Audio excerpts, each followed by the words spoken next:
Biden, there are new internal memos that have dropped. I guess these are leaks from the Biden administration. They went to John Hudson from the Washington Post, who is the State Department reporter, follows Blinken around, or they were obtained by Brett Murphy, who is ProPublica. Sorry. ProPublica got these. They are the ones who reported what we already knew to be true, which was that Blinken was ignoring his own experts from USAID and the State Department and lying to Congress about Israel, blocking U.S. humanitarian aid to Gaza. Now we've learned that Jack Lew, the U.S. ambassador to Israel, was pushing for rapid approval of arms to Israel despite humanitarian concerns. And he said that Israel's human rights record justifies the sale. That's what he told Tony Blinken. It actually... that Israel's targeting in Gaza is so sophisticated and comprehensive that it meets and often exceeds our own standard. Ugh. And I guess 2 State Department officials were kind of befuddled and unhappy with the statements that Jack Lew made, along with a Navy official named Schlereth.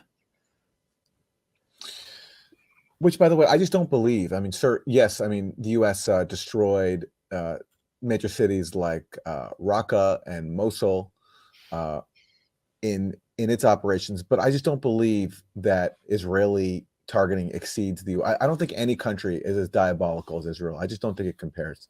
When you look at what another case of a U.S. official throwing the U.S. military under the bus. Exactly. Yeah. Because they're so servile. There have been a series of revelations. There's also, this was reported in the Atlantic magazine, that Blinken, soon after October 7th, before Joe Biden had visited, and after all these Israeli officials had said, we're openly going to impose a siege on Gaza, that famous line from the defense minister, no food, no fuel, no water, nothing gets in. And Blinken raised some concerns with the Israeli government, Netanyahu himself, and said that this is a problem, and that, unless we have a commitment from you to let in humanitarian aid, that Joe Biden's not going to come visit you. He won't get on a plane. And Netanyahu, according to Franklin Foer in the Atlantic magazine, told Blinken, sorry, I'm dealing with a really, hawkish coalition right now, and they want revenge. And they said they don't want to let a single aspirin into Gaza. And that's what he told Blinken. And he did not agree to Blinken's demands, but yet Joe Biden still visited Israel anyway. So that was basically Blinken being told that there was going to be a act of collective punishment, this medieval siege. And he didn't care. He kept it to himself. Here's the line.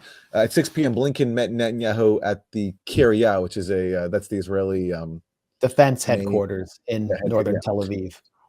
But the hours apart had done nothing to resolve the differences. Netanyahu kept arguing that his hands were tied. I've got people in the cabinet who don't want an aspirin to get into Gaza because of what's happened. Ministers wanted to inflict collective punishment. That's not me, Netanyahu added, but that's people in my coalition. Well, that is Netanyahu, because that's exactly what he's done. And he did so with Blinken's full support, because Blinken not only, could continue to arm and enable Israel after he was told this, but even went before Congress and said falsely that Israel is not impeding humanitarian access into Gaza, even though Netanyahu promised them that he would.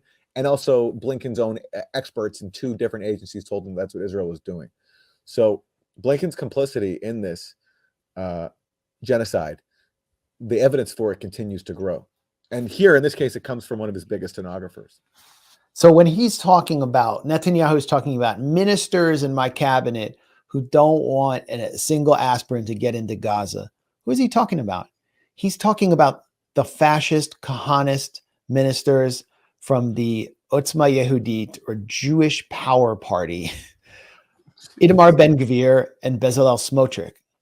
And so Blinken accepts that logic, then goes back to Washington and lies not only on behalf of Netanyahu, but on behalf of Itamar Ben-Gvir, the biggest fascist to ever serve in Israeli government, and makes himself the lawyer of the successor of Meir Kahane, and violates U.S. law in the process, because U.S. law requires that the U.S. cut off weapons to any country that blocks U.S. humanitarian aid. That's why Blinken told that lie. This is shocking. And back to the other revelation from these internal memos that have been leaked to ProPublica about Jack Lew, U.S. ambassador to Israel, arguing that the U.S. should supply Israel with 2,000-pound, 500-pound bombs because of its precise targeting. Who is Jack Lew? Jack Lew was Treasury Secretary under Obama. He comes from Goldman Sachs, the vampire squidfish on the face of humanity, as Matt Taibbi put it.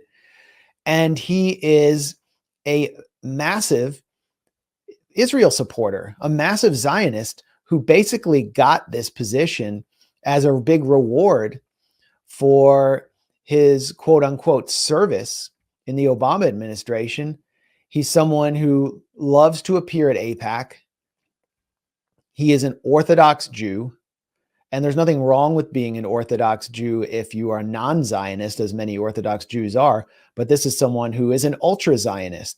And so the Biden administration has appointed a de facto Israel lobbyist to serve as U.S. ambassador in Israel.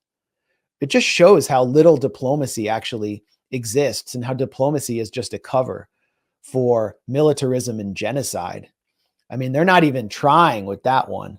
It always seems to be the case, by the way. Daniel B. Shapiro, he was the previous ambassador to Israel under Obama. He stayed in Israel after his tenure was up. He didn't even want to come back to the U.S.